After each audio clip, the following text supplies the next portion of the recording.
Bonjour à vous. Aujourd'hui, je vous présente une de mes séances haut du corps. La séance haut du corps, elle sera avec élastique et les TRX. Alors, je commence tout de suite. Je commence avec, au début, le premier exercice, une pec dos. Donc, la séance sera pec, dos, bras et je finis par du gainage. Donc là, le premier exercice, c'est pec dos. Je commence avec une variante du développé couché. Donc là, j'ai mis mon banc sur un support que j'ai calé en incliné avec les élastiques accrochés en bas. Et j'ai cherché donc à faire l'équivalent du développé couché avec élastique. Donc là, l'intérêt qu'il y a avec le développé couché avec élastique, c'est qu'en bas, tout en bas, l'effort est le plus faible. Là où je vais avoir le plus de difficultés, là où l'articulation est la plus faible, c'est là où il y aura moins de tension. Et plus je vais monter, plus je vais pousser, plus la tension va vraiment augmenter.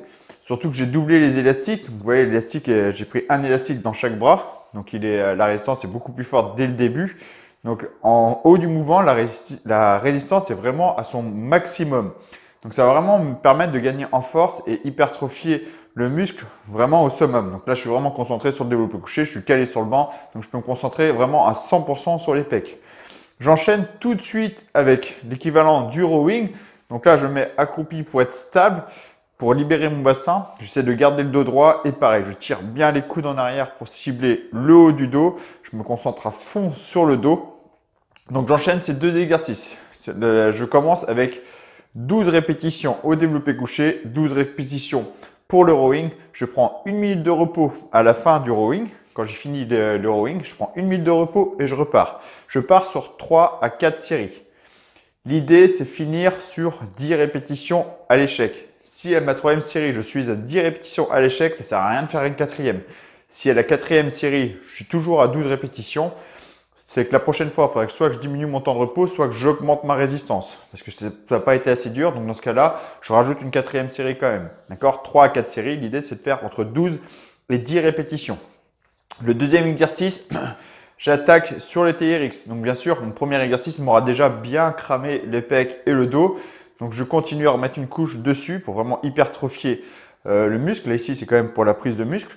Donc je vais chercher, au début, je vais chercher à commencer avec les pompes, avec le TRX, donc à un bras. J'ai un bras tendu qui va me servir à m'équilibrer et je me concentre surtout sur le bras fléchi et j'alterne. Donc bras gauche, bras droit. Donc un bras, j'essaie de vraiment me concentrer sur les pecs. Ok, en plus, c'est une grosse action sur le gainage. Encore une fois, hein, j'aime bien les exercices complets. Je ne cherche pas juste à cibler.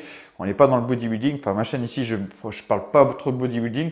Donc, je cherche vraiment à cibler. Donc là, il y a une grosse action sur le gainage et sur l'instabilité. Parce que vous pouvez voir que la sangle ne touche pas les épaules. Je ne m'équilibre pas en m'appuyant sur la sangle. Je me concentre à 100% sur les pecs avec en plus ce travail d'instabilité et de gainage. Et la même chose pour le dos. Donc là, un exercice complet en rowing. Donc je vais chercher à tirer le coude en arrière. La même action que le rowing qu'on a fait tout à l'heure, que j'ai fait tout à l'heure avec les élastiques. Où je cherche à tirer le coude en arrière pour cibler vraiment le haut du dos, l'arrière des épaules. Et avec l'autre bras, je cherchais bras tendu à lever le bras tendu. Donc je cherchais à travailler plus le faisceau postérieur des épaules et les trapèzes. Et m'équilibrer en plus. Donc ça va être un mouvement combiné, droite et gauche aussi. Là, j'enchaîne en 30-20. 30 secondes d'effort, 20 secondes de repos, 3 séries aussi. 30 secondes d'effort sur les pecs, 20 secondes de repos, 30 secondes d'effort sur le dos, 20 secondes de repos et j'enchaîne. 3 séries. Pec dos, voilà, la séance elle est finie pour le pec dos. Je rajoute une couche maintenant sur les bras, biceps, triceps, donc toujours avec le TRX. Là, je reste avec le TRX.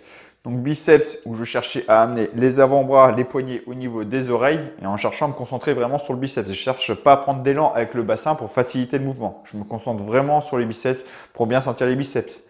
C'est facile, j'ai juste à avancer les pieds et m'incliner de plus en plus parallèle au sol. C'est trop dur, j'éloigne les pieds pour mettre de plus en plus vertical. Plus je vais mettre vertical, plus ça va être facile en fait. Et pour les triceps, pareil. Donc là, pour les triceps, vous pouvez voir que je ne fléchis pas complètement le bras. Je ne pars pas du bras complètement fléchi pour le tendre. J'aime pas ce mouvement-là complètement fléchi parce que ça va mettre une douleur au coude. Beaucoup de personnes sont assez sensibles ici. Ça met une pression très forte sur l'insertion du tendon. Donc le coude va être assez sensible. Donc j'éloigne un peu plus le coude. Les deux autres avantages qu'il y a à faire ça, éloigner un peu plus le coude, c'est que, en plus de soulager le coude, c'est que je vais travailler le faisceau, le chef long du triceps. Je vais chercher à mieux étirer le triceps. Donc je vais travailler le triceps en pleine amplitude. Et en plus, le fait de tendre le bras loin devant moi, la sangle s'éloigne des épaules, donc le gainage est augmenté. Il y a un peu plus d'effort sur le gainage. Donc voilà, biceps, triceps, pareil. Cette fois-ci, là, je fais en 30-10. 30 secondes d'effort, 10 secondes de repos. Je prends que 10 secondes de repos pour jouer un peu plus sur le cardio, pour que ce soit un peu plus enchaîné. Pareil, 3 séries. Vous pouvez en faire 4 si jamais vous avez raté un peu la première série, si jamais ça n'a pas été dur. Mais normalement, 3 séries, vous êtes à l'échec. Et je finis tout simplement par un simple exercice de gainage. Donc, je commence avec du mountain climber. Donc ici, j'amène les genoux alternés. Alors, le gros avantage avec le TRX, c'est que le TRX, c'est une instabilité. Donc, tout de suite, si je triche sur les jambes, ça c'est souvent ce qui se passe quand on est sur les sangles de suspension traditionnelles, on triche sur les jambes, on va s'appuyer sur les jambes pour pouvoir faciliter le mouvement. Avec le TRX, vous ne pouvez pas tricher, c'est vraiment son gros avantage. C'est si j'appuie trop sur une jambe, la sangle va bouger et mes jambes vont tomber, je vais me décaler. Donc ça m'oblige à être concentré sur le gainage. Donc si vous n'avez pas de TRX, si vous avez une autre sangle de suspension, essayez de vraiment vous concentrer sur le gainage quand vous faites les allers-retours de genoux pour vraiment pas vous appuyer sur les jambes. Parce que ici, si jamais quand je fais le mouvement, j'appuie trop fort sur la jambe, là vous voyez la sangle, si j'appuie trop fort sur la jambe droite, voilà, la sangle elle tourne. Trop fort sur la jambe gauche, elle tourne. Donc le but du jeu, c'est rester concentré pour que les sangles ne bougent pas. Ça implique beaucoup de gainage. Donc si vous n'avez pas de sangle comme ça d'instable, essayez de vous concentrer vraiment sur le gainage, de ne pas tendre complètement la jambe, essayez de faire en sorte d'amener des allers-retours de genoux sans forcer sur les cuisses. Le deuxième exercice, j'enchaîne sans pause. Donc, je fais 10 répétitions enchaînées. J'enchaîne sans pause des genoux sous le bassin sans lever le bassin. Mon bassin ne se lève pas. Je ramène les genoux sous le bassin et je reviens. Donc, en me concentrant bien sur le gainage, c'est vraiment une action du gainage. Donc, les genoux reviennent et repartent en me concentrant à 100% sur le ventre. Donc, 10 répétitions aussi. J'enchaîne encore une fois sans pause. Pareil, là, les genoux alternés sur les coudes pour cibler plus les obliques. Donc c'est pareil sans pause, les 3 exercices sont enchaînés sans pause. Donc je vais chercher sur les côtés à bien cibler les coudes. Donc 10 répétitions, 5 répétitions d'un côté, 5 répétitions de l'autre. Je pivote bien, donc les obliques sont plus sollicités. Donc je lève bien les fesses, je fais attention de ne pas m'écrouler les fesses, je lève les fesses pour ne pas me faire mal au dos et bien me concentrer sur les obliques. Et je finis par le dernier.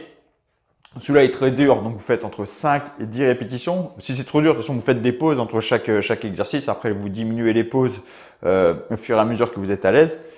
Là, le dernier exercice, c'est le lever de bassin. Je cherche à lever les fesses le plus haut possible en vous poussant bien du sol sur les bras, en rentrant bien le ventre. Donc, les jambes tendues ou les jambes semi-tendues, s'il y a un problème de souplesse, vous pouvez fléchir un petit peu les jambes. Mais vous devez vraiment sortir que ça part du gainage. C'est vraiment le ventre qui vous fait lever le bassin. Donc, on rentre le ventre le plus possible et ça va lever les fesses en me repoussant du sol le plus possible. Je contrôle bien la descente. Ça, c'est une erreur que je peux voir de temps en temps. C'est que les personnes, quand ils redescendent, ils descendent vite et le dos se casse. Donc, contrôlez la descente pour être gainé même en phase basse, quand vous êtes parallèle au sol. D'accord? 5 à 10 répétitions. Et voilà. Et là, la séance, elle est totalement finie. Vous avez vu, c'est une séance rapide. C'est une séance efficace. Cette séance-là, enchaînée, vous enchaînez bien tous les exercices. Ça prend 20 minutes. Je n'ai pas regardé le chrono, mais ça va prendre à peu près 20 minutes.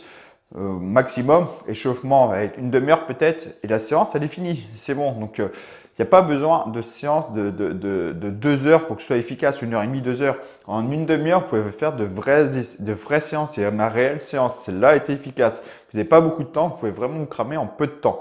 Voilà, encore une fois, je vous filmais une séance, une de mes séances haut du corps. Je voulais vous montrer encore une fois qu'on peut faire des séances vraiment efficaces sans forcément avoir énormément de temps devant soi. Ce n'est pas une excuse de ne pas avoir beaucoup de temps. C'était juste, voilà, c'était pour ça que je vous filmais cette séance. J'espère que ce style de séance vous plaît, en plus avec la combinaison du TRX et des élastiques. Si c'est le cas, si jamais ça vous intéresse, le travail avec les élastiques, je leur dis encore une fois, je vous offre un PDF de 21 exercices à faire à la maison. Ce PDF, vous avez juste à aller dans le lien dans la description, vous cliquez sur le lien, vous rentrez votre mail et moi je vous envoie ce PDF offert directement par mail. Voilà, c'est tout pour aujourd'hui. J'espère que cette vidéo vous a plu. J'espère que cette séance vous motive, vous donne envie de vous y mettre. Et sur ce, je vous dis à très bientôt pour une prochaine vidéo. Et ciao!